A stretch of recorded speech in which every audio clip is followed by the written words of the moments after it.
Programa ADV Jus. Oferecimento Qualisystem Informática. Automação e serviços para a área do direito. 3234-2720. Olá, meus amigos do ADV Jus. Estamos chegando com mais um novo programa. E como sempre, já começo agradecendo você por me acompanhar sempre aqui na TV RP Canal 9 da NET, no Facebook, no Instagram e também com o nosso site, que é o advjus.net, que você já conhece. Muito obrigado pela companhia de sempre, ok? Hoje, com imensa satisfação, eu estou recebendo meu colega advogado, Dr. Igor Lupino. O Dr. Igor Gomes Lupino Gonçalves é meu colega advogado com especial conhecimento na LGPD, Lei Geral de Proteção de Dados. Ele integra a banca VR Lupino e Della Mota Advogados Associados, localizada aqui mesmo em Ribeirão Preto. O ADV Jus já está no ar, fique aqui.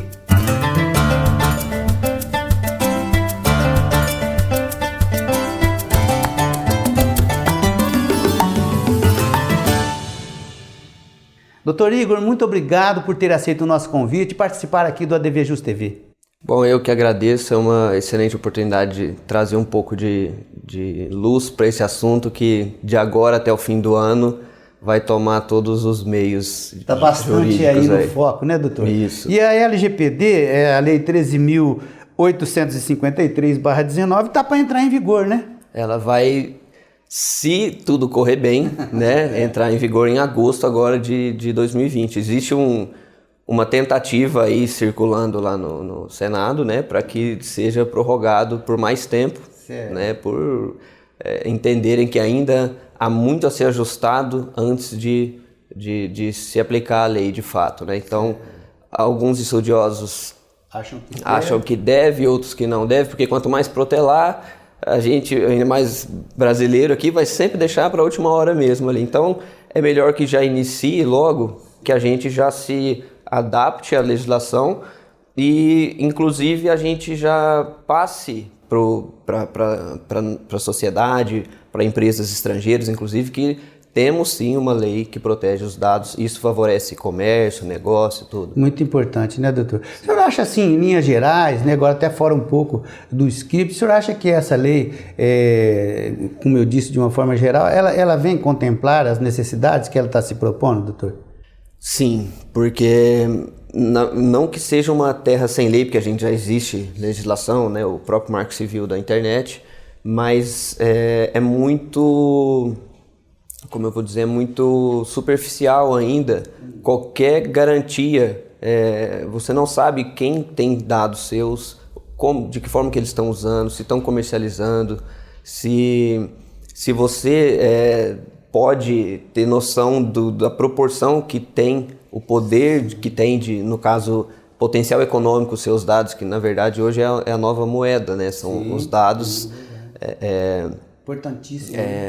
Eles são um valor agregado para qualquer empresa. Então, a lei vem para justamente falar assim, olha, você só pode usar os dados que sejam essenciais para a sua atividade. Então, da forma como estava muito terra de ninguém, né, doutor? Então, justamente por isso, né? Não tinha essa obrigação. Doutor, agora qual o objetivo, o senhor acha que é assim, o principal objetivo da Lei de Proteção de Dados? É garantir para o titular de dados que aqueles dados que a empresa está coletando sejam bem tratados, no sentido da lei mesmo, que é armazenado com segurança, ele ser um dado que seja de fato essencial para a atividade da empresa, né? Por exemplo, uma empresa não pode sair coletando dados aleatórios da pessoa, ela tem que demonstrar, inclusive por força da lei, que esses dados são essenciais para a atividade dela. Então, além de tudo, ela demonstrar que ela possui uma política de dados, que ela possui um sistema de segurança, que se houver um vazamento de dados, ela tem formas de reparar, de que formas ela vai reparar. Então, a lei traz segurança para o titular dos dados, né, de que ele não vai ter esses dados divulgados para terceiros sem o seu consentimento. Não vai poder ter um uso que ele realmente ou ele não deu um aval para isso ou que ele desconheça. Né? Isso, a própria lei fala em consentimento expresso. Né? Então, assim, a empresa, ao coletar dados, ela vai ter que ter o consentimento expresso, inequívoco, né, do titular dos dados. Olha, eu autorizo a usar meus dados para tal finalidade. Além daquilo, ela tem que me pedir autorização, né, ou eu mesmo posso revogar essa autorização a qualquer tempo. Tem que ser bem claro, né, doutor? Agora sim, ali dentro do bojo da lei está lá tudo que é relacionado a dados pessoais e também dados sensíveis, dados pessoais sensíveis. O que pode ser refletido nesses dois viés, doutor? Olha, os dados pessoais aí são divididos de duas formas, né? Os dados pessoais e os dados pessoais sensíveis. Os dados pessoais, nome, RG, CPF, endereço, né? E coisas que por si só já consigam direcionar a um indivíduo, você consiga individualizar aquilo, né? E os dados pessoais sensíveis são aqueles mais íntimos, né? Por exemplo, indicação política, religiosa, orientação sexual, dados biométricos, né? Digital, enfim, a própria imagem do rosto, né? Esses dados são sensíveis. Eles são dados que são mais íntimos até, né? Então, existe a proteção também para esses dados. Certo. Doutor, agora evidentemente que toda lei ela vem para garantir direitos e também criar obrigações, né? Sim. Agora, com relação assim, na questão de preservação ali, principal de direitos de titulares, né, dos dados, né? Quais são assim os indicativos, né, que apontam aí para os principais direitos com relação aos titulares dos dados? Olha, as empresas vão ter que tomar cuidado de deixar tudo bem claro, não só cuidar bem dos dados, como demonstrar que está cuidando bem dos dados. É o que a gente chama de accountability, né? Que assim, não basta você proteger os dados, você tem que conseguir demonstrar que você está protegendo. Até porque vai ter a Agência Nacional de Proteção de Dados, né? E ela pode a qualquer tempo, aí, a partir da vigência da lei, vir a auditar, por exemplo, a empresa, né? E aí ela vai perguntar, olha, o que você tem de programa de proteção de dados? Aí você tem que conseguir demonstrar, né? Certo. Ô, doutor, e quando se trata, por exemplo, de dados relativos ao menor, relativo à criança, ao adolescente, e tem mais um pouquinho de observação a ser feita? Tem. Esses dados, para coletar dados de menor de idade, precisa ter o consentimento expresso e inequívoco também de um dos pais ou responsáveis legais pelo menor, né?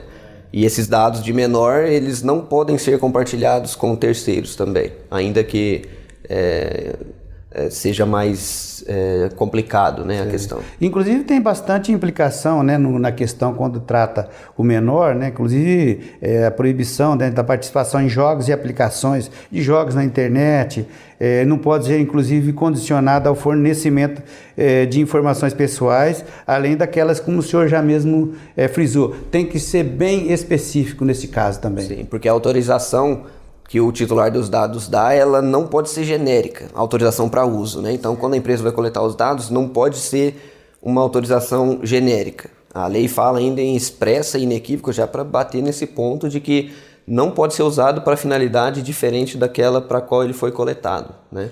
Certo. Doutor, agora quem são as empresas afetadas pela LGPD, né? O pessoal pensa, porque fala aí que tecnologia, que são só aquelas empresas de tecnologia, mas não é bem assim, né? Não, exatamente. Inclusive no texto da lei fala que inclusive as digitais, ou seja, tanto empresas no meio físico, no mundo real, vamos dizer, quanto no virtual, né? Então, desde um barzinho da esquina, um mercadinho que tenha lá um arquivo com dados de clientes, aquelas fichinhas de usuários, né? Aquilo é dado. Então, ela tem ali um armazenamento, seria o banco de dados dela, ainda que físico, né? Mas para a lei, aquilo é um tratamento de dados. Então, ela vai precisar também se adequar à LGPD. Tem que ter todo o zelo ali também nesse caso, também, né? vai ter que rever todo o procedimento aí de coleta de dados. Certo. Agora, doutor, evidentemente que existe uma coisa aqui no Brasil e em muitas outras localidades, mas aqui o pessoal reclama muito da chamada burocracia. Nesse viés, nesse indicativo que nós estamos falando, quais são, né, os principais cuidados que as empresas devem tomar ao obter o consentimento? Não é com essa simplicidade toda, não pode pegar lá, não é assim, né, doutor? Não, justamente.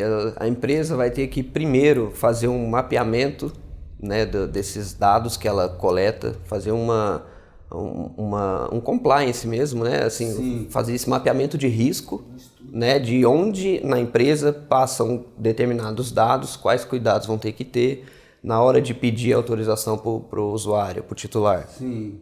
Ter o cuidado de ser uma autorização que de fato represente o que a lei exige, que seja a especificidade da atividade, a essencialidade daquele dado para o cumprimento da atividade, a autorização, inclusive por tempo de duração que vai ser tratado aquele dado, né? A empresa vai ter que informar o titular a forma que ele vai poder revogar o consentimento, porque ele é um direito do titular dos dados, também a revogação a qualquer tempo, informar em que situação que está isso em nível de segurança, né?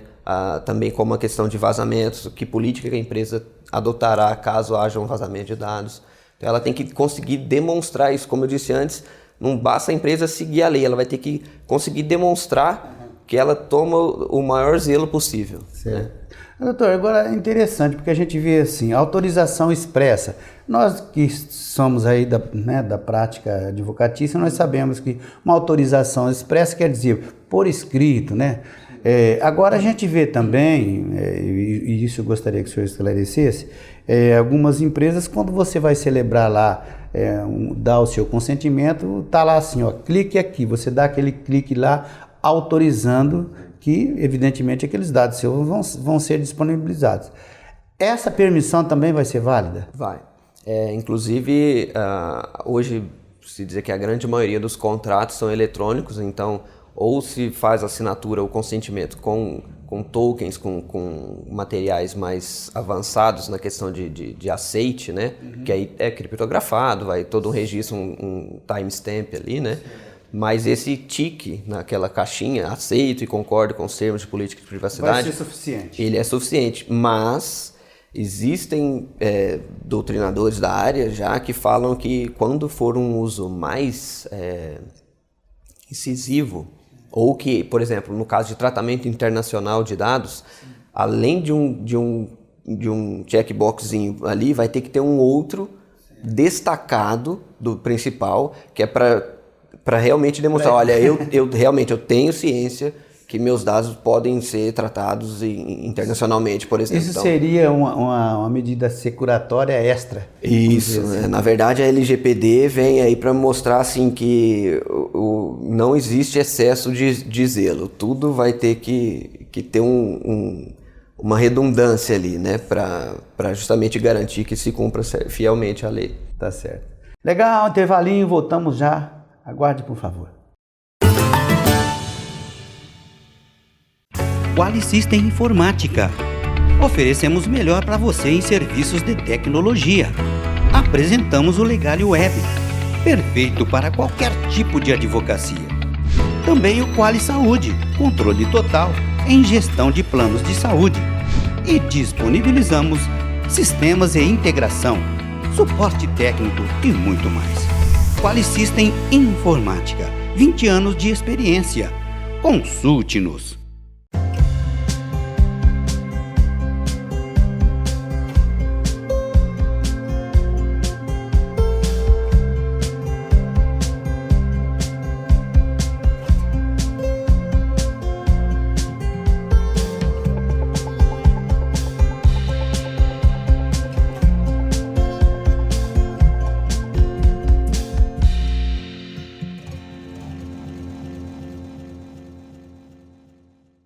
Arcângelo Imóveis, venda, locação e administração. Compromisso e confiança. Arcângelo Imóveis.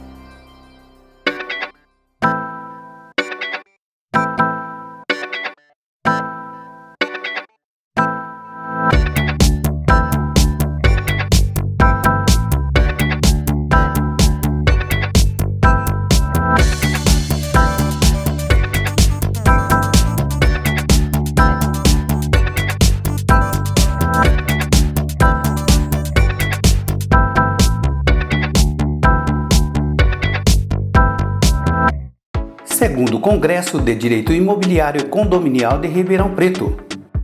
A realização será no dia 3 de abril próximo, nas dependências do campus da FAAP. Inscreva-se e participe! Legal. Momento importantíssimo aqui em nosso programa. Nós vamos falar de direito urbanístico com o doutor Roberto Guimarães. Confira. Olá pessoal, conforme anunciado, nessa edição do ADV Especial, dando continuidade às nossas breves noções iniciadas no programa anterior, hoje vamos falar sobre o direito urbanístico na Constituição Federal. A inserção do tema no contexto constitucional foi fruto do movimento nacional pela reforma urbana. A nossa Constituição de 88 tratou de forma pioneira e talvez foi a primeira mundialmente a tratar de política urbana. As diretrizes gerais sobre urbanismo couberam à União, enquanto interesses locais, regionais foram reservados aos municípios, que legislariam através de seus planos diretores de desenvolvimento urbano, conceituados como instrumento básico da política urbana, obrigatórios àqueles que possuíssem mais de 20 mil habitantes. Este importante instrumento garantiria que a propriedade urbana cumprisse efetivamente seu papel social, não fosse a sua natureza facultativa para o poder público poder aplicar ao proprietário do solo, pela sua subutilização ou a não utilização, as seguintes penalidades: parcelamento ou edificações compulsórios, imposto predial, imposto sobre a propriedade predial e territorial urbana progressivo no tempo, desapropriação com pagamento mediante títulos da dívida pública previamente aprovado com prazo de resgate para 10 anos e pagamentos anuais. Em suma, adotou-se como preceitos da política urbana, o município passa a ser o ator principal, competência legislativa concorrente entre os entes federativos, desenvolvimento sustentável das cidades, busca pela qualidade de vida, a relativização do direito de propriedade e a função social da propriedade. Como princípios, a inclusão das comunidades, a adoção de medidas sociais e econômicas capazes para combater o racismo, a criminalidade e a exclusão social, e a cidade participativa para a gestão urbana. O plano diretor caracteriza-se como um planejamento urbanístico vinculante e obrigatório para o administrador. Obrigado e até o próximo ADV Especial. Conto com vocês. Ok, momento importante. Vamos falar agora de direito condominial. ADV Especial com o Dr. Márcio Espímpolo. Veja. Olá, eu sou Márcio Espímpolo, estou aqui no ADV JUS Especial hoje para falar um pouquinho sobre esse novo vírus, o coronavírus e os condomínios. O que tem a ver, qual a ligação que tem? Os condomínios, como sabemos, é um local de grande aglomeração de pessoas. Então é importante que o síndico saiba como é que ele pode lidar com essa situação dentro do condomínio, né? Nós sabemos que ainda não temos notícias sobre a circulação desse vírus pela população, pelo menos não até hoje. Mas muita gente já fica preocupada, bastante preocupada, principalmente porque quando a pessoa tem essa suspeita, ela tem que ficar em quarentena. E a quarentena é em casa. E geralmente, se for em condomínio, vai ficar no seu apartamento. Então, como é que o síndico ele pode ajudar a resolver essa questão? Primeiro, é importante a gente entender que legalmente não há como obrigar o suspeito a se declarar doente ou suspeito de ter esse vírus. Mas é bom que ele faça isso porque isso vai ajudar o síndico a entender os processos, os procedimentos e o que ele pode fazer para ajudar a resolver essa questão dentro do condomínio, em especial quanto aos procedimentos de higiene e de segurança dos demais condôminos. Então, mesmo que o síndico não decline o nome para todos os condôminos, e isso é importante saber que ele não pode fazer isso, é importante ele saber para tomar justamente essas providências. Bem, mas o que mais é preciso que o síndico faça para que ele consiga ajudar o condomínio de um modo geral a resolver essa situação? É preciso que ele tenha uma boa comunicação dentro do condomínio. Ele pode fazer o quê? Fixar cartazes, ele pode ajudar didaticamente colocando esses cartazes em elevadores, comunicados através de WhatsApp, de e-mails, enfim, colocar no site do condomínio e principalmente como é que se faz essa prevenção dentro do condomínio. Uma outra forma é colocar Vários. Espalhar dentro do condomínio dispensers de álcool gel. Álcool em gel é bastante eficiente nessa questão. E aí o condomínio também vai ter um benefício com isso. Coloca nas garagens, nos elevadores, enfim, onde é que puder colocar esses dispensers de álcool gel. E uma questão muito importante que depende essencialmente do síndico também é a higienização adequada das áreas comuns do condomínio. Se hoje ele já tem uma boa higienização, é preciso que ele dê mais atenção a isso nesse momento que nós estamos vivendo desse alastramento aí desse vírus coronavírus.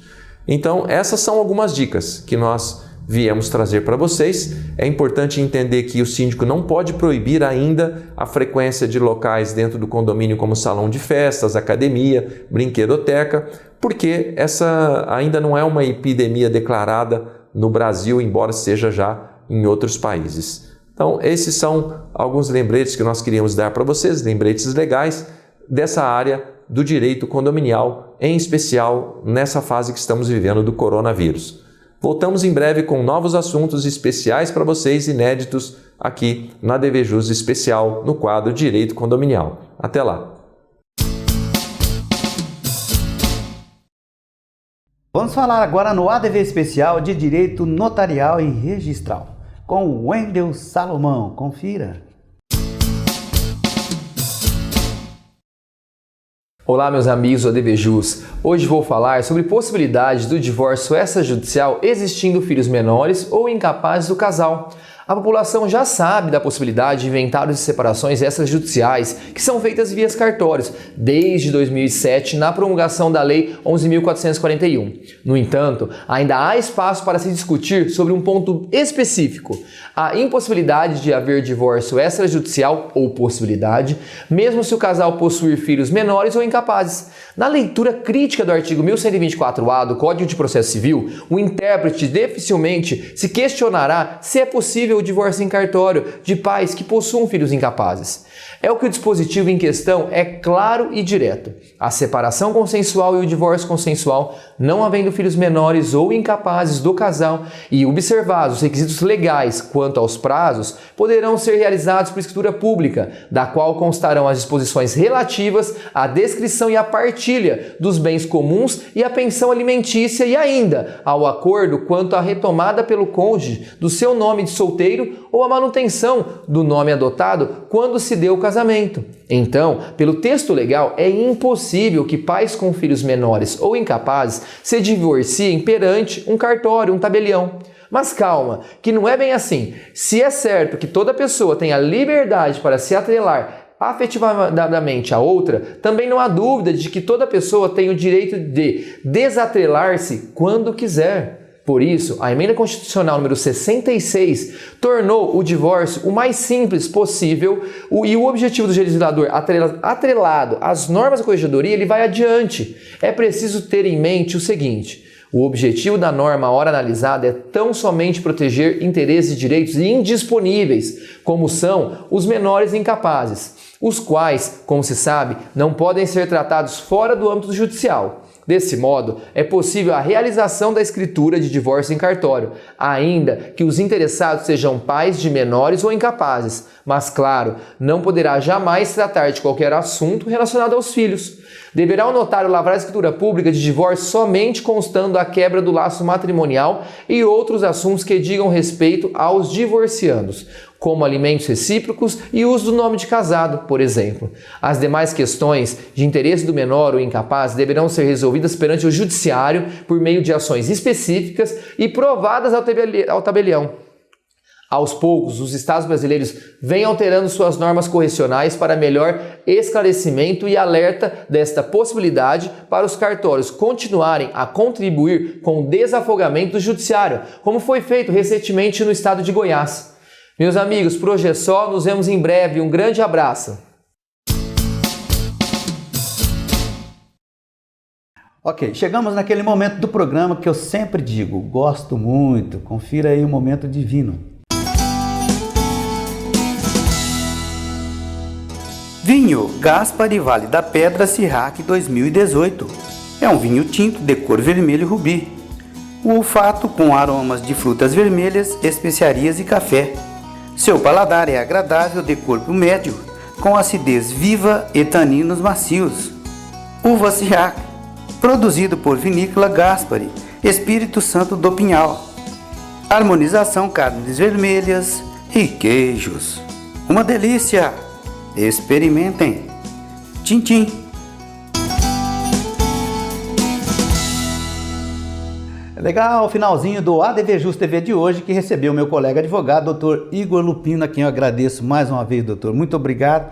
Quero também que o senhor seja portador de um abraço especial ao doutor Alexandre Verre, ok? Ficamos por aqui, como eu disse, prometo voltar breve com um programa inédito. ADV Jus, tô ligado, ADV especial, venha fazer parte, você também. No próximo domingo tem mais ADV Jus TV inédito. Um forte abraço, até lá.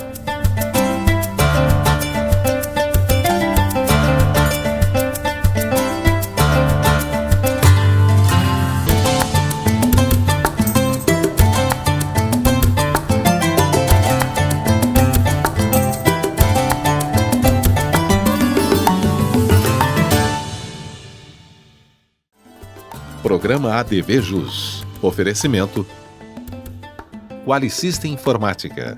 Automação em serviços para a área do direito. 3234-2720.